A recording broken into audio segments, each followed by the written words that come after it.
All right, we are joined this afternoon by crew chief of the number 22 Shell Pennzoil Ford Mustang Dark Horse of Joey Logano. It's crew chief Paul Wolfe. If you've got a question for Paul, by all means, raise your hand. We'll get to all the questions that we can in the time we've got with Paul. And Paul, I guess I'll start because we were at Iowa last weekend and they were talking to Joey about this weekend at New Hampshire. And he says, well, it's probably Paul Wolfe's best racetrack. So I didn't really start running that well until Paul became my crew chief. So is there some kind of secret or is there some kind of magic that you have at New Hampshire that he would say something like that? Yeah, I don't know. I think in general, just our short track setups, I guess, or maybe philosophy, has just always worked well, right from back to the days when I worked with Brad. I think that was always a strength, and then we were able to adapt that to Joey and find some things. And I think he's studied a lot over the years as well, even having Brad as a teammate and understanding some of his techniques and whatnot. And I think we've been able to, like I said, carry maybe some of that same type of approach and things that have worked in the past. And Joey was able to adapt, and we've had good success. I mean, even as you look at the past couple of years with the next gen car, and at times when we struggle for speed on 1.5 miles or road courses, we always kind of have our short track program to fall back on, and we've been able to find some success there, or at least have good solid runs. And I think that's obviously continued for us this year as well. So definitely with what we've been able to do there the past couple of years, really excited about getting back there this week and continuing to build off of our strong runs. Obviously, our teammates have been able to find victory lane on the short tracks, so we're hoping it's our turn this weekend.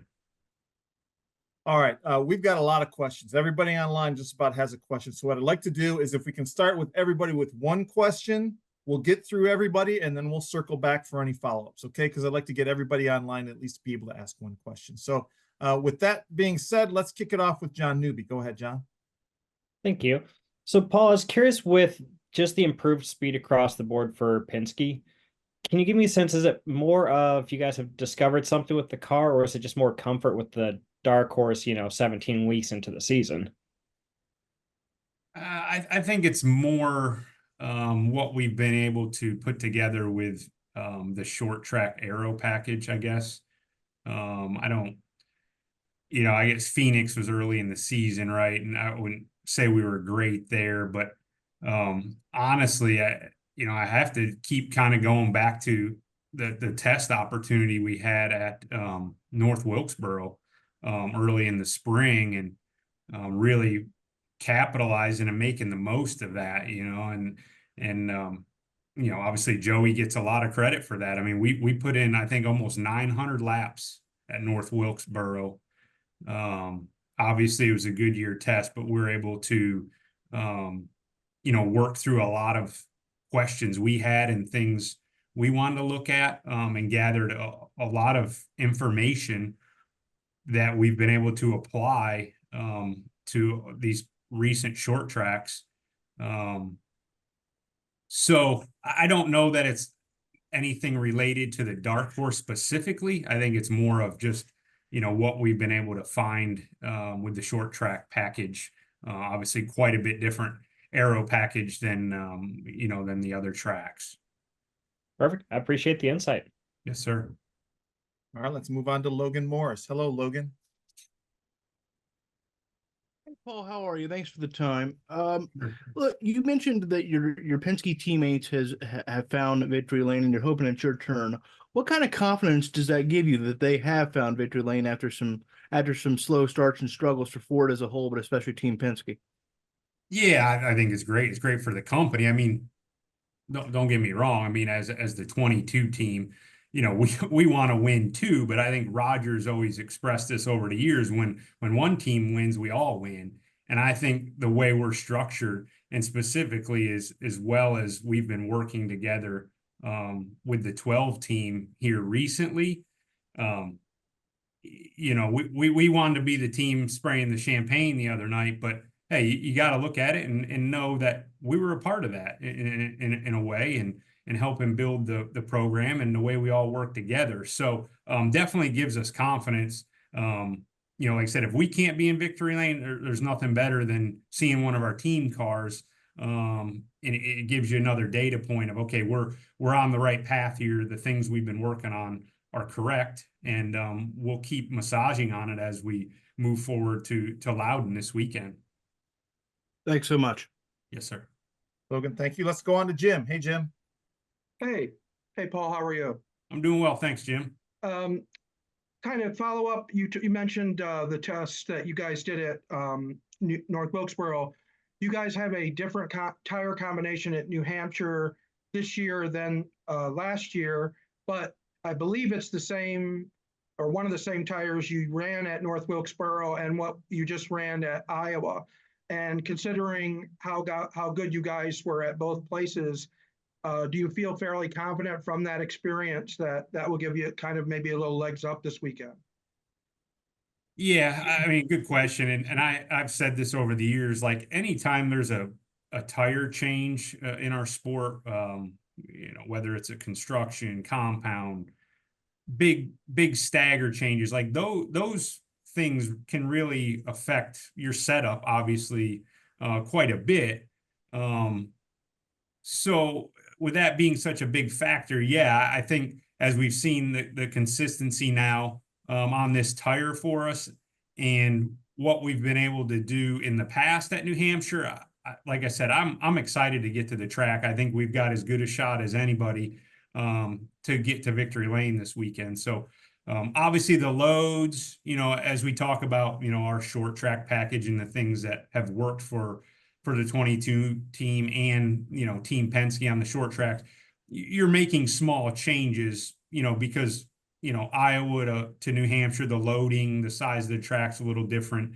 I guess what makes, as you focus on a certain part of the corner, what makes success at Loudon versus Iowa, is a little different. So you're fine tuning off from a base setup and settings in a race car. But when you find something that works, until there is a big change in the tire or aero package, man, I've found over the years, you can really just kind of take it from one track to the next and kind of do your offsets or your changes for the different loads or speeds, and you can continue to have success with it. So really optimistic about this weekend with all that being said. Thanks, Paul. You bet. Thank you, Jim. Let's go to Jordan Bianchi of The Athletic. Hello, Jordan. Hey guys, appreciate your time, Paul. Looking ahead at the kind of stretch run here to end the regular season and where you guys are at in the playoffs, are you feeling, what's your confidence level of making the playoffs based on where you're at now, combined with the fact that it seems like Penske and Ford is kind of on the upswing? Well, I think that's good. I mean, it gives everyone confidence, right, as we move forward. I think as we started this stretch here, I guess you want to look back a month ago after, we won the All-Star race at Wilkesboro, having a lot of confidence in where we're at with this aero package, as well as short track setup stuff. When Joey and I sat down, I said, this is our stretch. This is probably going to be some of our best opportunities to get a win and get ourselves locked in. With that being said, unfortunately, we haven't been the one in the winner's circle. It's been our teammates, and now they're both, locked in. But I still like what's coming up here. Obviously, this weekend, Richmond's still on the schedule here before the playoffs. And then I look at, obviously Daytona, the Speedway program with all the Fords has been strong. Obviously, a lot of stuff out of our control there, but no, that's a realistic opportunity. And then there's some racing there, just being honest, that I'm not really sure how it's going to go. Nashville's been a little bit of a struggle for our company with this next gen car. With that being said, I think the way Iowa turned out and the speeds and the loads and the things we learned from Iowa, it's not extremely different from Nashville. It kind of falls maybe somewhere in between, you know, the intermediate and kind of Iowa now. So there's maybe some takeaways from Iowa that we can apply at Nashville. But I think as a whole, Team Penske, I think our biggest area for improvement is going to be the high speed tracks, you know, and we've got Pocono, Indy, Michigan. Those are the tracks that we have to figure out to feel like we're going to be realistic contenders. You know, it's good to see that RFK has been able to find that speed on those tracks. I think obviously that's been their strength, and on the flip side of that, I don't think they've been as good on the short track stuff as we have. So with that being said, we know it's there. We've seen Brad and the 17 bunch be able to have speed on those type of tracks. So we're going to you know, continue to try to find something there. And listen, we're not going to change what we're doing. I mean, we go to every racetrack trying to be the best we can and put the best car out there. Obviously, we're not in the situation we want to be in with below the cut and where we've been at on some of these tracks speed wise. But we're going to continue to work, and hopefully, you know, it's going to put us where we need to be. All right, let's move to Dr. Deandra. Hello. Hello. Hi, Paul. Thank you there. for your time. Yes. I'd like to follow up on Jim's question and ask you to get into the weeds a little bit about how New Hampshire and Iowa are different. Just in terms of the corners, what are we looking at in terms of differences of loading? And how big a change do you have to make to the car in order to adapt it from what you learned at Iowa to New Hampshire? Yeah. So obviously, like I said, quite a bit different loading and speed. Obviously, Iowa being, you know, quite a bit faster. I would say it's our fastest, you know, what we consider short track, flat track, mid corner speeds you'll see. And to go along with that, the loads were pretty high. You know, all the manufacturers did a wheel force test there a month or so back. And I think as we got back to the track, I think we saw even higher speeds, and along with that goes the higher loading, which I think is all part of a lot of the tire failures we saw in Iowa. In practice, obviously got a little better in the race. There still were issues, and essentially that's just very hard on those tires. And so to go along with that, there's quite an air pressure change to account for that loading. Obviously, shocks and springs could change as well, just depending on, you know, your aero platform you're targeting. But yeah, I think, you know, guys try to get aggressive. There was speed in the lower air pressures as well as cambers at Iowa. Obviously, bit some teams, ours being one of them, the 2 car. But I think we all learned from it and got much more conservative for race day, and were able to, you know, do those longer runs. Green flag runs without issue. So I think as we look to Loudon, we'll you know, you'll look to guys probably adjusting back down to more aggressive cambers and air pressures to find that grip on the, you know, the flatter track, you know, at New Hampshire. Thank you. Yes. It's time for Claire B. Lang. Hello, Claire. Go ahead, Claire. Unmute. Hold on. There we go. I got you. All right. You know, there's been a good stack of races already this season in which we've observed and chatted and talked about. How would you observe and assess the first part of the season so far? What have you noticed either amongst the manufacturers, but also in the sport in general, so far bringing us to where we're at now, headed to New Hampshire? Well, I think, you know, the parity more than anything. I think we've continued with this car each year.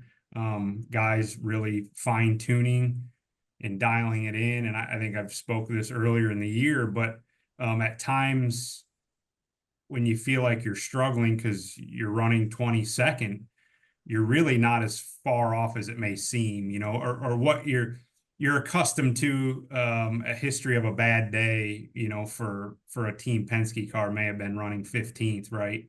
Well, with as close as the field is now, that gets magnified, and you have to be perfect. And when I say perfect, I mean not only from just maybe a philosophy of a setup approach, but even the simple thing is just a balance, being around a wedge or something like that, or a pound of air pressure.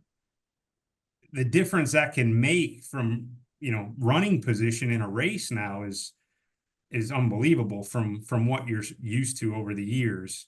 So to go along with that, I think just the level of consistency you need on pit road to be able to make positions as well. I think we've seen, that get to a whole nother level, a lot of consistent 8-second pit stops. We've got to continue to push there to keep up on pit road. But yeah, I mean, everyone's just running so close. And, at times, as we talk about strategy and those types of things and how to pass and, whether we think racing's good or bad at certain tracks, I mean, it should be expected with where we've gone to with this car, with the box that all the teams are in now. And guys figuring it out. I mean, everyone in the garage has made it to this level because they're very talented, and yeah, maybe they didn't have it the first year, but each year they're eventually going to figure it out. So once everyone figures it out, and now you're down to the minute details, man, everyone's running so close. And frankly, it's hard at times. Just I'll use the 51 as an example. With Justin Haley. Like in the past years, you'd never even think if you were racing with him, you knew something was really wrong. But the fact of the matter is now those guys are good. All those guys in the back are good.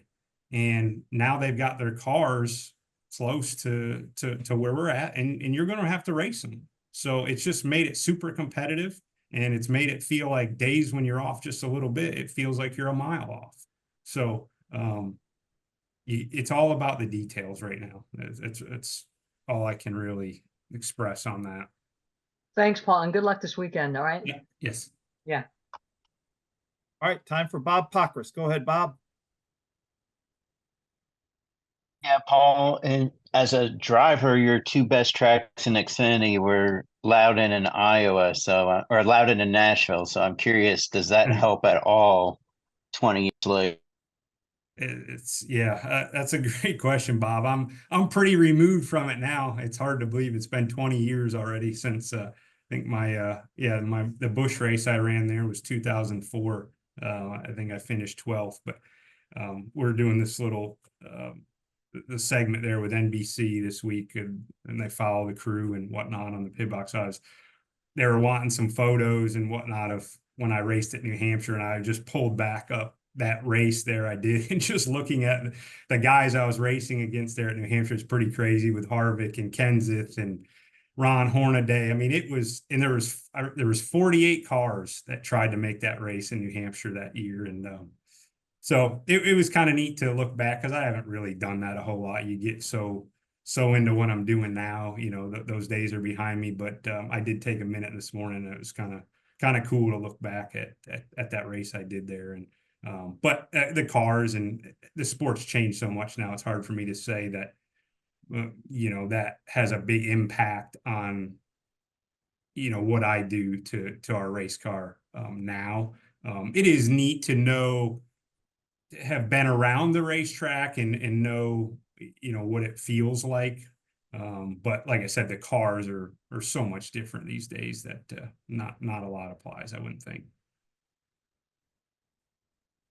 Thanks, Bob. Well, the anchor leg here being Olympic year, we got the two NBC guys. So we'll finish it off with our NBC duo here. We'll kick it off first with Dustin Long. Go ahead, Dustin.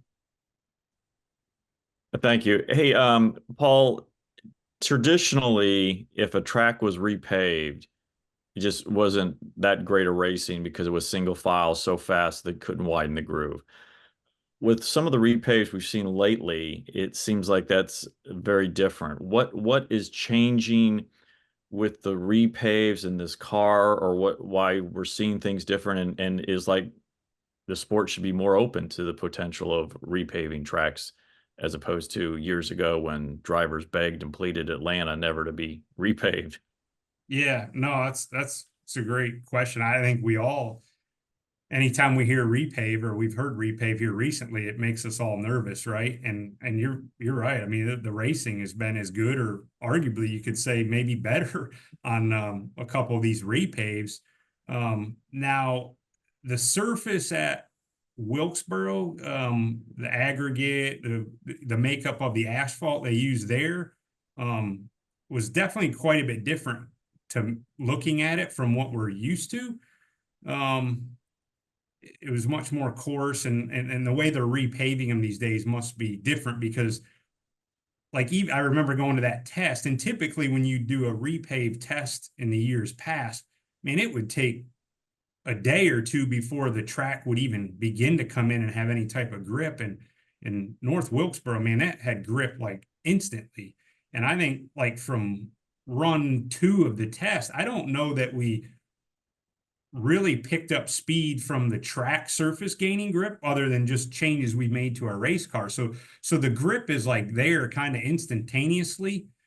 Maybe that has something to do with the car as well. I think that's obviously a big factor in the tire, from the repaves of old with the old generation car and the 15-inch tire and all that. So maybe it's a combination. I think as you look at the groove getting wider, and I think these cars, without all the big side force in them, I think you can run on the outside of someone a lot better, the right side of them. I think that's something that the drivers comment about a lot. We're getting to the outside is much more doable with this car. And then I think both Wilkesboro and Iowa have that progressive banking, the best I understand. So I think that helps make that top groove work as well. So definitely encouraging. And yeah, I mean, at this point, it'd be hard to say it couldn't work at other tracks as well that are in need of the repave. I think another piece of that too, Dustin, you know, and we talked in length about this a little bit last week, but the whole strategy side of it, although we don't have tire fall off, you have strategy from a different angle, right? And you saw it again at Iowa, right? The guys stayed 2 tires, a lot of different options there. Where when you talk about going to a Richmond, which is wore out, and most of the drivers say that's what they like, they think that's good racing, you got to manage your car. That strategy for the most part is pretty straightforward. And there's no opportunity to mix anything up where, because you're coming in for tires no matter what. Iowa, Gateway, you know, that the no tire fall off definitely changes up the strategy game and makes it exciting from a different level, I think. So I don't know that have a strong opinion of what style I like, but I think I'm definitely a big strategy guy, and I enjoy that side of it. And especially if you don't have the best car, it still gives you an opportunity to try to mix something up and make something happen. Thanks a lot, Paul. I appreciate it. You bet. All right, Nate, take us home, my friend. You get the last question. Thanks, Dan. Paul, first I should say thanks for doing the stage 2 embed at New Hampshire. We appreciate that. Yeah, no problem. But when I look ahead to Chicago, Shane Van Gisbergen won that race last year, and there was all this talk about, you know, the heel toe thing he does, the braking shifting techniques he used. And Joey Logano recently said a few times that he's looked at what SVG is doing and tried to ask himself if he could adapt to it. And he just concluded like he just doesn't have the time left in his career to like adapt to whatever SVG is doing to be good. So not to irk Dan here, but a 2-part question for you off of that. Have you talked to Joey about that? Did you guys like discuss, like, is there a way for him to change his driving style to mimic what SVG is doing to make him better at a street course like Chicago? And if not, if Joey can't do that, is there anything that you as crew chief, as team can do to kind of catch up to what SVG is doing? We've definitely talked about it for sure. Obviously, Joey mentioned it, and I think he recognizes it. I think we all, I think as a sport, everyone, when you see someone come in and doing something different, you got to understand why and what what the benefits could be. But for sure, you know, Joey knows as well as anybody if it's something he can adapt to or not. That's obviously, I'm sure, years and years of doing something a certain way and muscle memory and all those types of things. That doesn't mean it couldn't be, you couldn't adapt to it, but I think the limited practice and testing these days make that even more difficult, because what you're going to figure it out in 20 minutes, you know, and it's like, are you willing to sacrifice a practice or a whole race weekend to try to learn this or get better at it? That's a tough one. The days of testing or the days of three practices in a weekend, I think that maybe makes that conversation different potentially. But yeah, I don't know that we've pushed it hard on him or anything. It's been talked about a little bit, but he's going to know best what he thinks realistically at this point in his career he can do. With that being said, you know, obviously we had some good cars. Us, the 2 and the 12 were very good at Sonoma, which was encouraging. With that being said, obviously the street course is a whole different animal. But I still do think there's some learnings from that weekend at Sonoma that us in the 12 will apply and hopefully get ourselves a little bit better. But obviously, second time around, all the drivers are gonna you know, be a lot better at the street course racing. And obviously SVG's just incredible on road courses in general, as he's been able to have the success he has. So he'll obviously still be a factor, but I think the gap will obviously, as good as the guys are in this series, will close up on that. And hopefully we can put together a little bit better car as well.